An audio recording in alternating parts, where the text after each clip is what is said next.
With that in mind, I mean, you're always looking to inspire others, to help others find their purpose. What is your message to those who are uncomfortable or maybe are afraid to stand for what they believe in or may have encountered the same or a similar situation? So, the first time was scary. I did it alone. I went through meetings after meetings with school faculty, trying to get them to see that their policy was unconstitutional. That's scary. I would advise reaching out to different organizations that protect freedom of speeches on campus or in general, like Will or Fire or Campus Reform, to get your story out there and to have some type of backup to bring back to the school. Because if you've already filed a discrimination report, if you already have tried to walk through the steps with the school and are getting nowhere, you need to start reaching out outside of that. And even on campus, I'm sure you can find somebody who actually supports freedom of speech to go with you. There's different conservative clubs on campus that have connections with people that can actually support what's going on your campus. And I think what really needs to happen is students need to take that step to bring their stories to the light so that administrations don't get away with it anymore. Because the more students that speak up, or the more faculty that speak up about these discriminations on campus, the more they're being held in check. And the Constitution starts with, we the people. It doesn't say we the government, it says we the people, which means we the people are in charge of our government entities. And any government funded facility is under the government, which is under us, the people.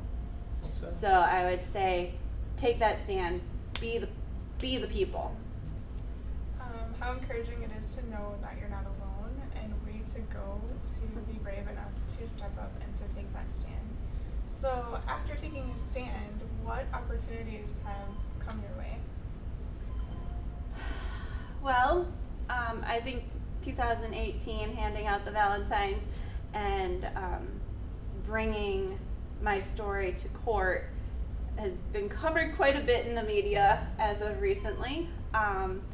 So through this, we filed our court case in 2018 in September.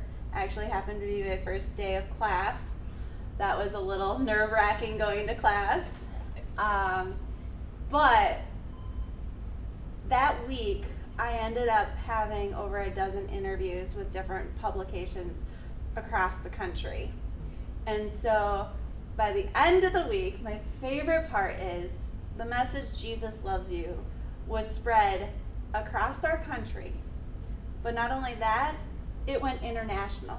I had people from India, Germany, Costa Rica, China, all over the world. People are reaching out saying, thank you for standing up for your rights. Because if America doesn't have their freedom of speech and religion, there's no more America, and what does that mean for the rest of the world? So really, America is that pillar of hope that the rest of the world is looking for because of our freedom. And if we're not standing up for that, the rest of the world is looking at us like, now what? Where are we going? So that's one opportunity, is now Jesus Loves You has gone international several times. The second time was when we filed our summary judgment in February 2019.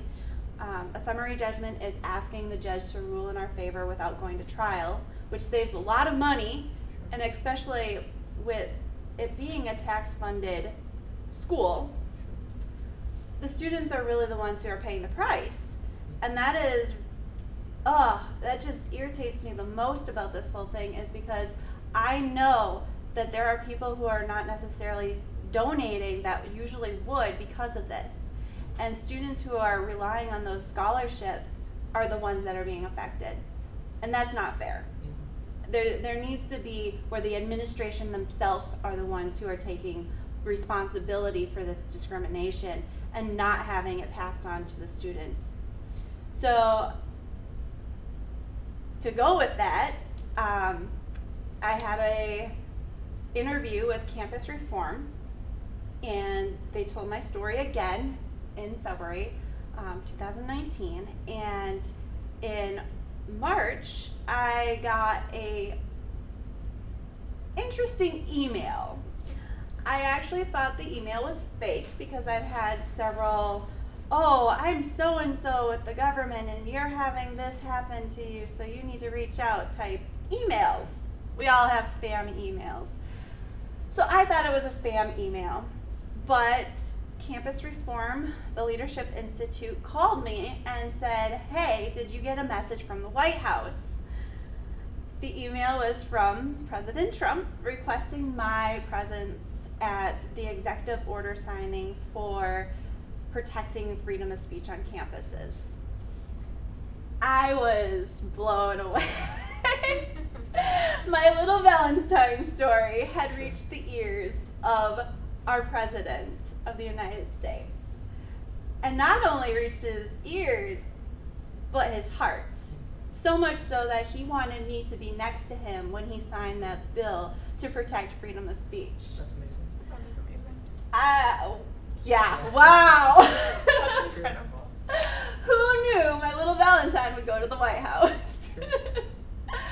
So I told them I would have to check with my lawyers, of course, make sure it didn't interfere with the case. But thankfully, Wisconsin Institute of Law and Liberty is a law firm that's a nonprofit funded by donations that fights for the little guy.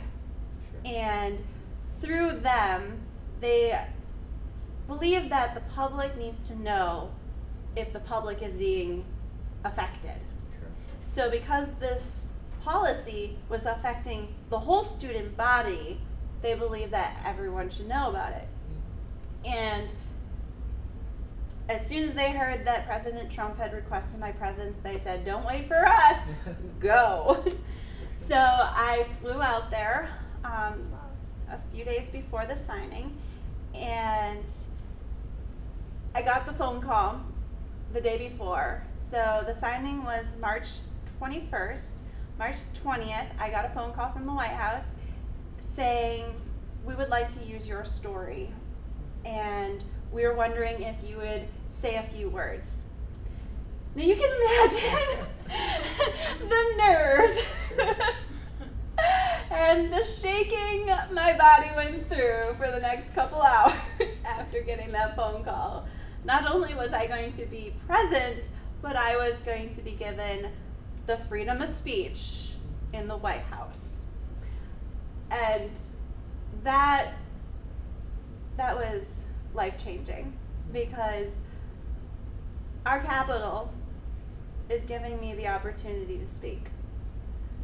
And I had been shut up so many years. From 2014 until now, I had been silenced. And the president was giving me a mic and saying, tell your story now. Which I remember, he even adjusted for you. I mean, as a servant leader, he even rose to your height and let you have your voice be heard at the national level.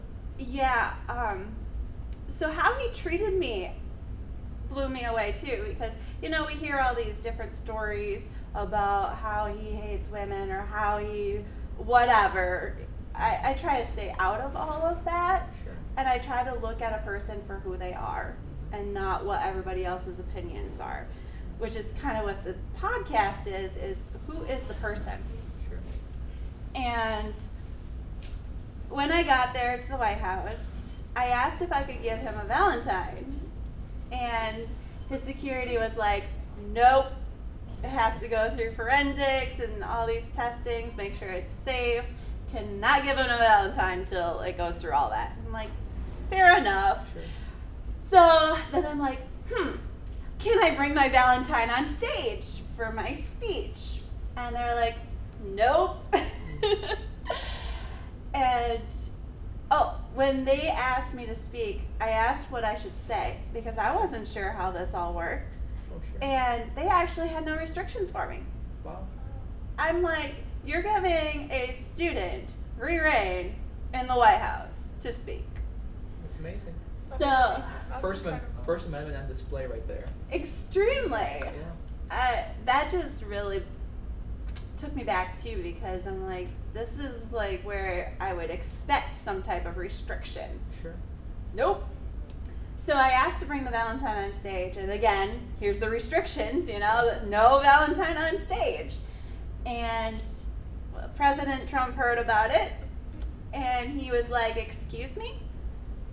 Polly is here because of that Valentine. She's bringing it on stage. Exactly. Exactly. That is amazing.